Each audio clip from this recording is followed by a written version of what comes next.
वज़ीर-ए-आज़म ने तुमकुरू में हिंदुस्तान एरोनॉटिक्स लिमिटेड की हेलीकॉप्टर मैन्युफैक्चरिंग इकाई कौम के नाम की वक्फ 450 करोड़ की लागत से तैयार शुदा इस कारखाने में आइंदा 20 वर्षों में 1000 हेलीकॉप्टर तैयार करने का है मंसूबा।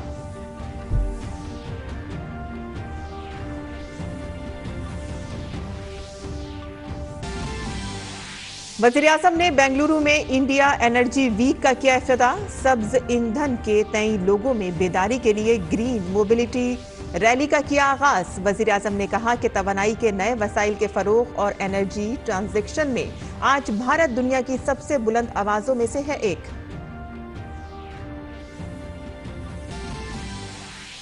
सात अशारिया 9 शिद्दत के ज़लज़ले के झटकों से दहला तुर्की और शाम। 500 से ज्यादा लोगों की मौत, जख्मियों की तादाद 2000 के पार, मरने वालों की तादाद मजीद बढ़ने का अंदेशा। वज़ीर-ए-आज़म नरेंद्र मोदी ने जानो माल के नुकसान पर किया अफसोस का इजहार। भारत की जानिब से हर मुमकिन मदद का दिलाया यकीन। तुर्की में आए जल्जले से निमटने और हर मुमकिन मदद फराहम करने की वज़ीर-ए-आज़म नरेंद्र मोदी की हिदायत के तनाजुर में पीएमओ में फौरी राहती तदाबीर पर तबादला ख्याल के लिए हुई मीटिंग। तुर्की हुकूमत के तालमेल से राहती अशिया के साथ भेजी जाएंगी तलाश, बचाव और तिब्बी टीमें। अडानी मामले पर पार्लियामेंट में अपोजिशन का हंगामा रहा जारी। अपोजिशन के हंगामे और शोरगुल के सबब पार्लियामेंट के दोनों ऐवानों की कार्रवाई कल तक के लिए मुलतवी। अपोजिशन के हंगामे के सबब सदर के खिताब पर अब तक नहीं हो सकी बहस।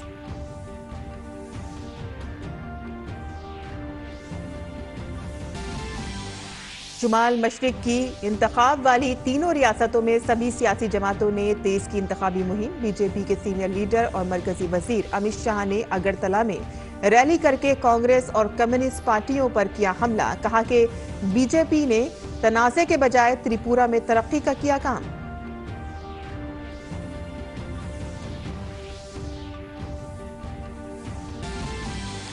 दिल्ली में हंगामे और शोर शराबे के सबब नहीं हो पाया मेयर और डिप्टी मेयर का इंतखाब। ऐवान की कार्रवाई गैर मुअय्यना मुद्दत के लिए मुलतवी। प्रिजाइडिंग अफसर सत्य शर्मा ने कहा कि इंतखाब में नामजद अराकीन भी कर सकेंगे वोटिंग।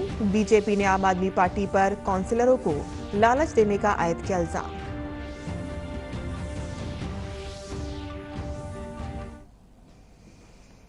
आदाब नाज़रीन, खबरनामे में आपका इस्तकबाल है। मैं हूं साइमा खान। अब खबरें तफसील से।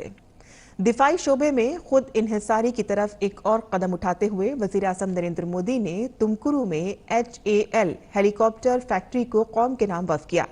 इसका संगे बुनियाद भी वज़ीर-ए-आज़म ने 2016 में रखा था। ये एक वक्फ नई ग्रीन फील्ड हेलीकॉप्टर फैक्ट्री है जो हेलीकॉप्टर बनाने की सलाहियत और इकोसिस्टम में इजाफा करेगी।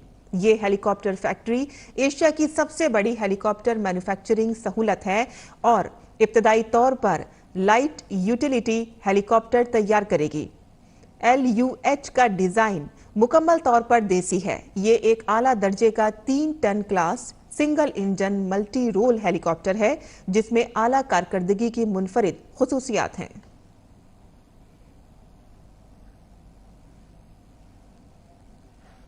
यही HAL है जिसका नाम लेकर लोगों को भड़काने की साजिश रची गई, लोगों को उकसाया गया, पार्लियामेंट के घंटे से घंटे तबाह कर दिए। लेकिन मेरे प्यारे भाइयों बहनों, झूठ कितना ही बड़ा क्यों न हो, कितनी ही बार बोला जाता हो, कितने ही बड़े लोगों से बोला जाता हो, लेकिन एक न एक दिन वो सच के सामने हारता ही है। Under the Chennai Bengaluru corridor, ನೀವು ನಿಮ್ಮ ಕರ್ತವ್ಯವನ್ನು वजीर आजम ने तुमकुरू इंडस्ट्रियल टाउनशिप का संगे बुनियाद भी रखा। तुमकुरू में 3 मरहलों में 8,484 एकड़ पर फैली एक सनती बस्ती की तरक्की को कौमी सनती राहदारी तरक्याती प्रोग्राम के तहत चेन्नई बेंगलुरु इंडस्ट्रियल कॉरिडोर के हिस्से के तौर पर लिया गया है।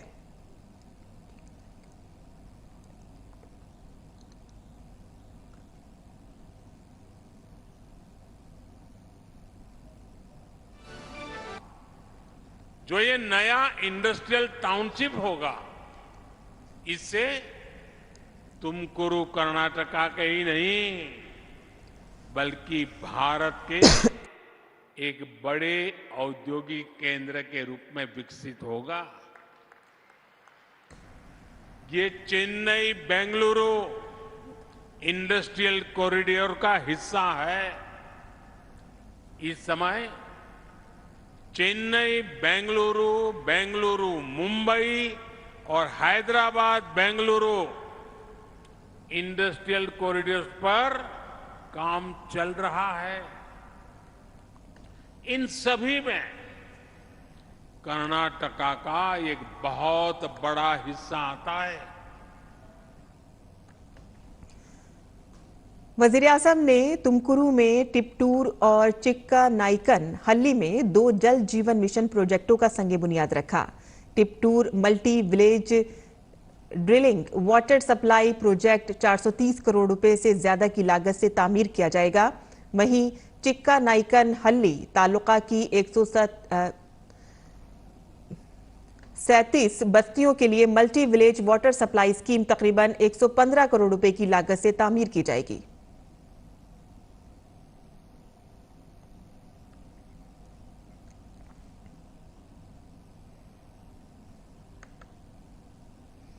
इससे कबल वजीर आजम नरेंद्र मोदी ने बेंगलुरु में इंडिया एनर्जी वीक 2023 का इफ्तिताह किया। ये 6 से 8 फरवरी तक जारी रहेगा। इसका मकसद तवानाई मुंतकली की सुपर पावर के तौर पर भारत की बढ़ती हुई सलाहियत को जाहिर करना है।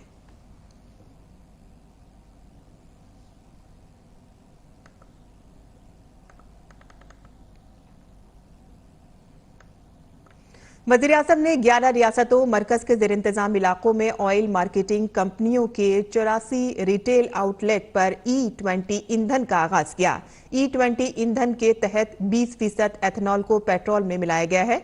हुकूमत का मकसद 2025 तक एथनॉल की मिलावट को 20% तक करना है। इसके साथ साथ ऑयल मार्केटिंग कंपनियां 2G, 3G एथनॉल प्लांट्स लगा रही हैं, जिससे इस काम में पेशरफ्त होगी।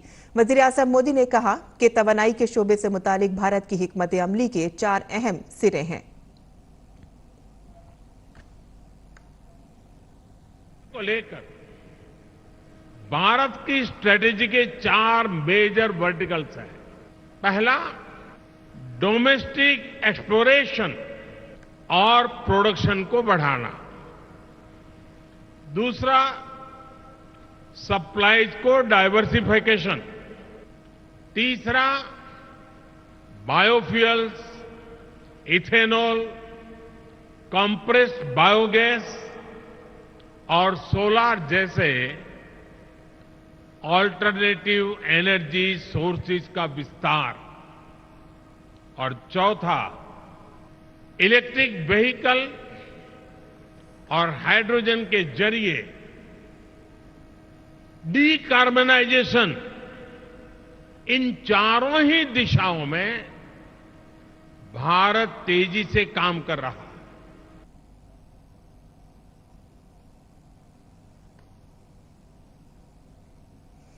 वजीर आजम मोदी ने इंडियन ऑयल के अनबोटल्ड पहल के तहत यूनिफॉर्म का आगाज किया। एक बार इस्तेमाल होने वाले प्लास्टिक को मरहलेवार तरीके से खत्म करने के वजीर आजम के विजन के मुताबिक इंडियन ऑयल के खुर्दा सारिफीन और LPG डिलीवरी मुलाजमीन के लिए यूनिफॉर्म तैयार की है, जो रिसाइकिल किए हुए पॉलिस्टर और कपास से बनाई गई है।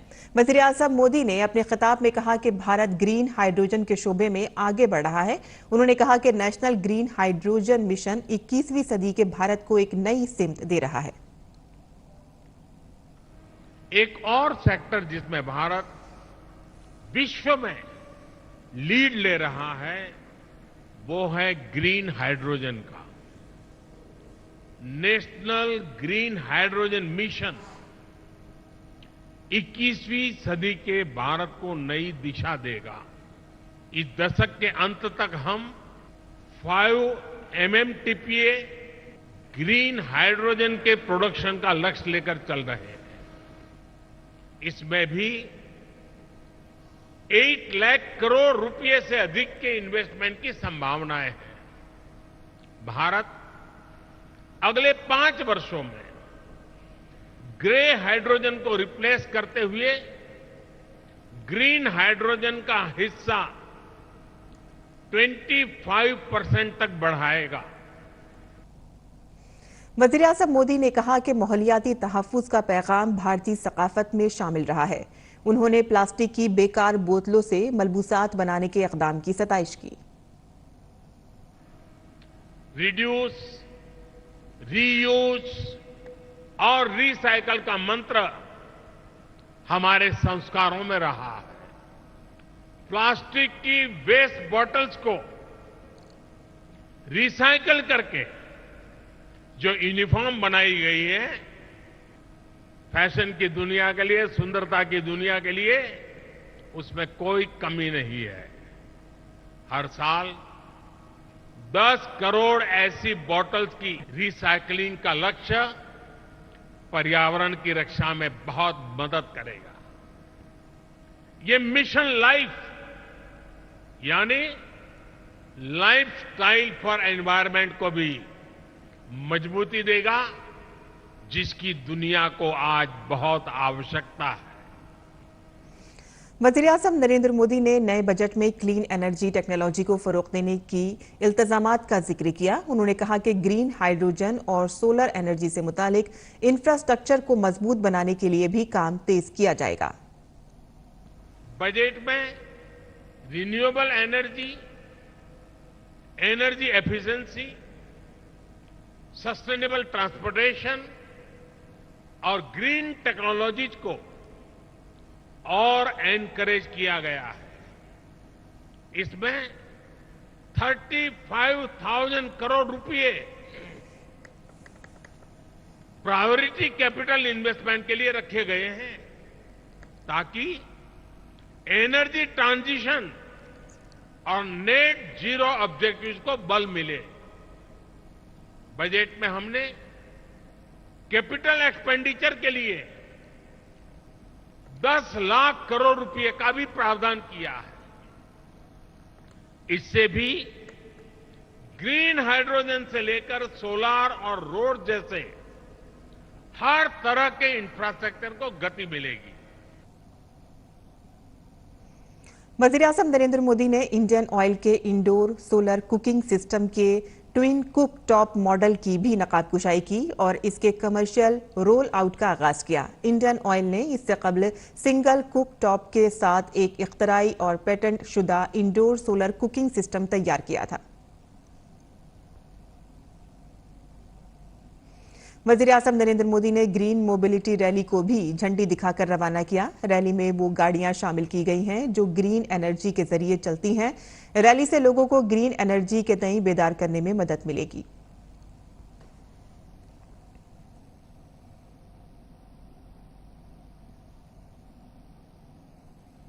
और आगे बढ़ते हैं, जहां तुर्की और शाम में आज के ताकतवर ज़लज़ले ने बड़ी तबाही मचाई है। दोनों ममालिक में अब तक 500 से ज़ायद अफराद की जान की बाजी हार चुके हैं। तुर्की के नायब सदर फवाद ओक्ते ने एक प्रेस कॉन्फ्रेंस में बताया है कि तुर्की में ज़लज़ले के नतीजे में 284 अफराद हलाक और 2323 अफराद के जख्मी होने की इत्तला है। साथ ही उन्होंने कहा है कि ज़लज़ले से 10 सूबों में 1710 इमारतों को नुकसान पहुंचा है और ज़लज़ला ज़दा इलाकों में इमदादी और बचाव टीमों की मदद के लिए वुज़रा को तैनात किया गया है। आज सुबह ज़लज़ला तुर्की के शहर नूरदगी से 23 किलोमीटर मशरिक में आया। रिएक्टर स्केल पर इसकी शिद्दत 7.9 रिकॉर्ड की गई। इसका असर 1 मिनट तक रहा। इस दौरान काफी तबाही हुई है। ज़लज़ले का असर शाम में भी देखा गया, जहां ज़लज़ले के बाइस अब तक 230 अफराद के हलाक होने की इत्तला है। शाम के शहर हलब लाज़किया, हम्मा और तरतोस में ज़लज़ले से सबसे ज़्यादा हलाकतें हुई हैं। शाम में ज़लज़ले के नतीजे में ज़ख्मी होने वालों की तादाद 639 तक पहुंच गई है।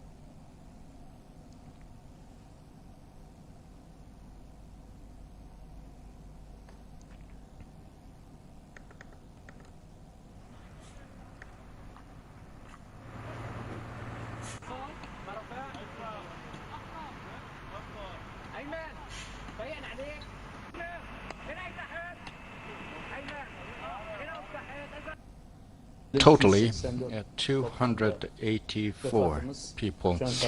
We unfortunately lost them, 284 people. We have also 1,710 buildings. इस समय इस दौरान तुर्की में ज़लज़ले से निपटने और हर मुमकिन मदद फराहम करने के लिए पीएम मोदी की हिदायत की रोशनी में पीएमओ में एक मीटिंग हुई जिसमें फौरी इमदादी इक़दामात पर तबादला ख्याल किया गया। तुर्की के साथ मिलकर इमदादी सामान के साथ सर्च, रेस्क्यू और मेडिकल टीमें भेजी जाएंगी। खुसूसी तरबियत याफ्ता डॉग स्क्वाड और ज़रूरी सामान के साथ 100 अहलकारों पर मुश्तमिल एनडीआरएफ की 2 टीमें ज़लज़ला मुतासरा इलाके में जाने के लिए तैयार हैं। तरबियत याफ्ता डॉक्टरों के साथ तिब्बी टीमें और ज़रूरी अद्वियात के साथ पैरामेडिक्स भी तैयार किए जा रहे हैं। इस समय तुर्की में आए विनाशकारी भूकंप पर हम सभी की दृष्टि लगी हुई है। बहुत से लोगों की दुखद मृत्यु और बहुत नुकसान की खबरें हैं। तुर्की के आसपास के देशों में भी नुकसान की आशंका है। भारत के 140 करोड़ लोगों की संवेदनाएं सभी भूकंप पीड़ितों के साथ है। भारत भूकंप पीड़ितों की हर संभव मदद के लिए तत्पर है। तो वज़ीर-ए-आज़म नरेंद्र मोदी ने तुर्की में ज़बरदस्त ज़लज़ले की वजह से होने वाले जानी और माली नुकसान पर भारत के 140 करोड़ आवाम की जानिब से तमाम ज़लज़ला मुतासरीन के साथ ताज़ियत का इजहार किया। जैसा कि आपने देखा कि वज़ीर-ए-आज़म नरेंद्र मोदी ने कहा कि तुर्की के आसपास के जो ममालिक में जो नुकसान हुआ है उसका अंदेशा काफ़ी ज़्यादा है और भारत ज़लज़ला मुतासरीन की हर मुमकिन मदद के लिए तैयार है। आगे बढ़ते हैं, जहां वज़ीर ख़ारजा डॉक्टर एस जयशंकर ने भी तुर्की में होने वाले हादसे पर गम का इजहार किया है। वज़ीर ख़ारजा ने ट्वीट किया कि तुर्की में ज़लज़ले से होने वाले जानी और माली नुकसान से बहुत रंजीदा हूं। इस मुश्किल वक्त में वज़ीर ख़ारजा मेवल्ट कावोशओग्लू ने अपनी ताज़ियत और हिमायत से वाकिफ कराया।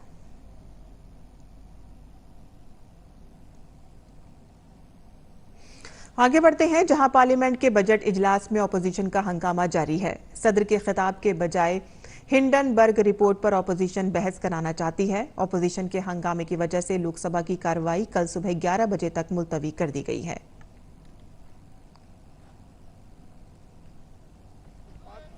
सभा की कार्यवाही कल मंगलवार दिनांक 7 फरवरी 2023 को प्रातः 11 बजे तक के लिए स्थगित की जा रही है। वहीं राज्यसभा में भी अपोजिशन के जरिए नारेबाजी की वजह से राज्यसभा की कार्रवाई भी कल सुबह तक के लिए मुलतवी कर दी गई।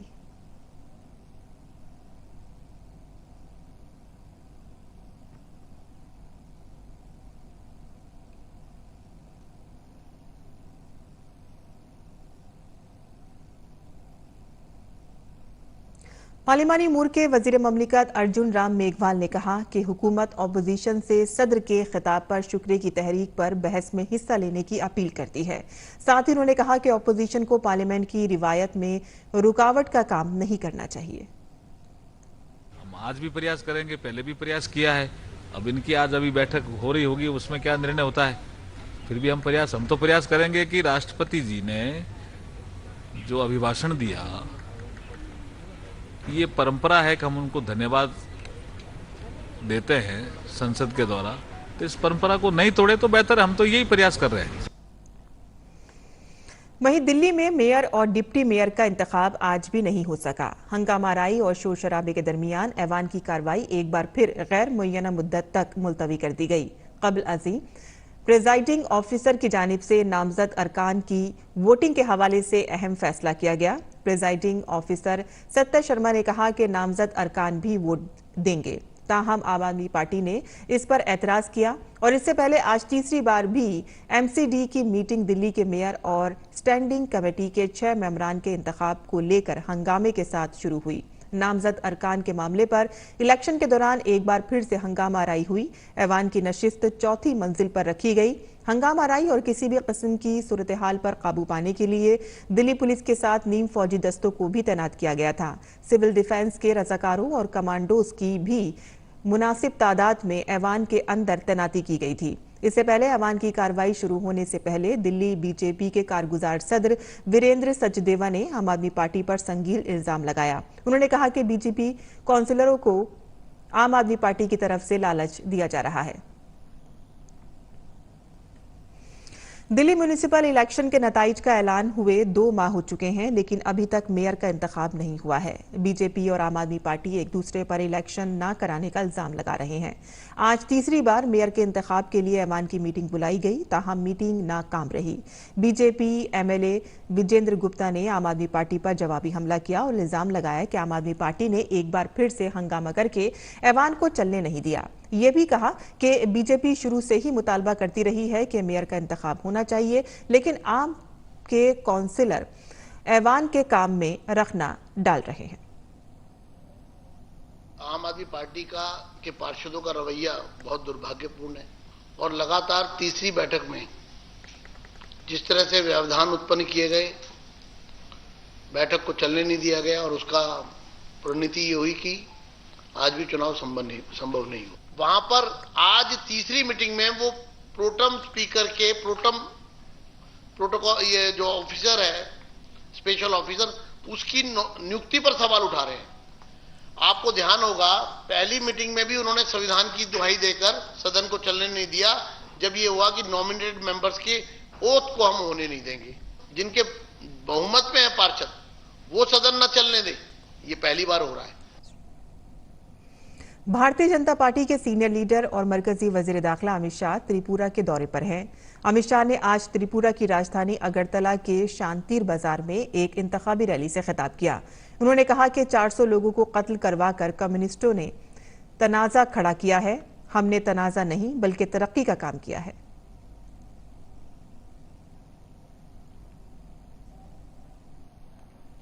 कम्युनिस्टों ने अंधकार दिया था, हमने आपको अधिकार देने का काम किया है। 400 लोगों की हत्या कर हिंसा का तांडव किया था। हमने ब्रू और रियांग समझौता कर यहां पर अनेक उग्रवादी संगठनों से समझौता कर विनाश की जगह विकास दिया है।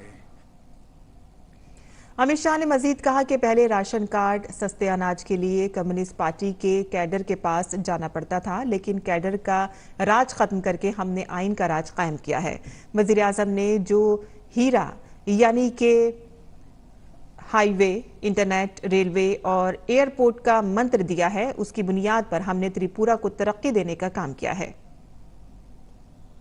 पहले आपको रेशन कार्ड लेना है तो कार्ड होल्डरों के पास जाना पड़ता था, कम्युनिस्ट पार्टी की कैडर के पास जाना पड़ता था।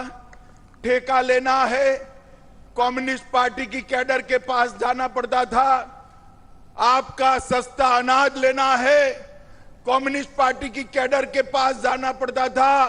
भारतीय जनता पार्टी ने एक कैडर का राज समाप्त कर संविधान का राज बनाने का प्रयास किया है और इसको जमीन पर उतारा है। टोलाबाजी की परंपरा को हमने समाप्त कर दिया है, डर के माहौल को हमने समाप्त कर दिया है और मोदी जी ने जो हीरा का मंत्र दिया था, हाईवे, इंटरनेट, रेलवे और एयरपोर्ट, ये हीरा के मंत्र पर त्रिपुरा को एक विकसित राज्य बनाने की दिशा में भारतीय जनता पार्टी आगे बढ़ी है। अमित शाह ने आगे कहा कि रोड बन रहे हैं, इंडस्ट्री आ रही है, इससे बड़ी बात यह है कि हमने कबायली भाइयों को उनका हक दिया है।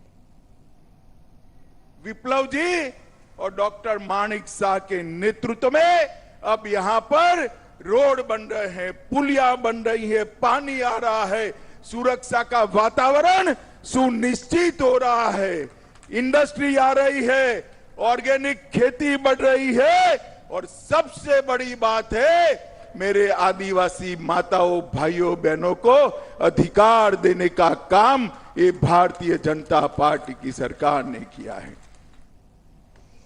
पेट्रोलियम और कुदरती गैस के मरकजी वजीर हरदीप सिंह पुरी ने कहा कि मुल्क में तकरीबन 60 करोड़ लोग पेट्रोल पंपों पर जाते हैं। उन्होंने कहा कि दुनिया में ईंधन की बढ़ती हुई कीमतों के पेश नज़र इसे रोकना जरूरी है। भारत में सबके लिए और सस्ती कीमतों पर ईंधन की फराहमी अव्वलीन तरजीह है। उन्होंने कहा कि भारत में तवानाई की बहुत ज्यादा जरूरत के पेश नज़र एक जिम्मेदार मुल्क के तौर पर 2070 तक नेट जीरो और 2030 तक 1 बिलियन टन कार्बन को कम करने के हदफ मुकर्रर किया गया है। मजमूई तौर पर G20 ममालिक के ग्रुपों में भारत का फीकस कार्बन का इखराज सबसे कम है। India has carved out an energy agenda which is inclusive, market-based and climate sensitive. We continue to underscore the importance of oil and gas, yet our commitment to climate change mitigation goals remains unabated and undiluted. और कौमी तफ्तीशी agency की team ने आज बिहार में popular front of India से ताल्लुक रखने वाले 8 मकामात पर छापेमारी की है। छापे के दौरान टीम ने पटना के फुलवारी शरीफ इलाके से दहशतगर्दी के मुश्तबा मॉड्यूल से ताल्लुक रखने वाले 2 अफराद को गिरफ्तार किया है। दरअसल NIA की टीम को PFI से वाबस्ता लोगों की दहशतगर्दाना साजिश की इत्तला मिली थी और इसके बाद टीम पूरी तरह से चौकस हो गई और PFI से वाबस्ता लोगों को अपनी गिरफ्त में लेना शुरू कर दिया। बिहार में गुज़िश्ता कई दिनों से NIA के छापे जारी हैं और इसी सिलसिले में आज फुलवारी शरीफ इलाके से 2 अफराद को गिरफ्तार किया गया है। इनके नाम तनवीर रजा उर्फ बरकत और मोहम्मद आबिद उर्फ आर्यन बताए गए हैं। NIA जराये के मुताबिक PFI के अरकान बिहार के फुलवारी शरीफ इलाके में अपने मंसूबों पर बात करने के लिए जमा हुए थे। इससे कबल बिहार के मशरकी चंपारण जिले में छापे मारे गए थे और वहां से 2 लोगों को गिरफ्तार किया गया था। इससे कबल भी NIA की टीम ने कई लोगों को गिरफ्तार किया था और ममनुआ तंजीम PFI से मुतालिक मज़ामीन और दस्तावेजात जब्त किए थे। इस मामले की शिकायत 12 जुलाई 2022 को फुलवारी शरीफ पुलिस स्टेशन में दर्ज की गई थी, जिसके बाद NIA मामले की जांच कर रही है। और भारत के कंट्रोलर और ऑडिटर जनरल गिरीश चंद्र मुर्मू ने ऑडिट को साइबर सिक्योरिटी के खतरात से बचाने के लिए आलमी ताउन पर जोर दिया है। उन्होंने कहा कि साइबर सिक्योरिटी को मजबूत बनाने के लिए हुकूमतों को निजी शोबे के शिराकतदारों के साथ मिलकर काम करने की जरूरत है। गिरीश मुर्मू ने लखनऊ में शुरू होने वाले SCO के रुकन ममालिक के आला ऑडिट इदारों के 6ठे इजलास से खिताब करते हुए कहा कि पब्लिक सेक्टर में इंफ्रास्ट्रक्चर टेक्नोलॉजी के इस्तेमाल ने साइबर सिक्योरिटी से मुतालिक खदशात को जन्म दिया है। इसलिए रुकन ममालिक के आला ऑडिट इदारों के लिए जरूरी है कि वो साइबर सिक्योरिटी से मुतालिक मसाइल की तहकीकात के लिए मुनासिब सलाहियत पैदा करें। वहीं उत्तर प्रदेश की गवर्नर आनंदीबेन पटेल ने इस मौके पर कहा कि ये मीटिंग मेंबरान ममालिक को साइबर खतरात से बचाने, ऑडिट के मयार को बेहतर बनाने और अमल को शफाफ बनाने के तजर्बात और बेहतरीन तरीकों को शेयर करने के लिए एक प्लेटफॉर्म फराहम करती है।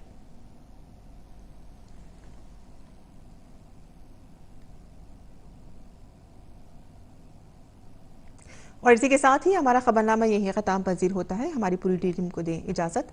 आदाब।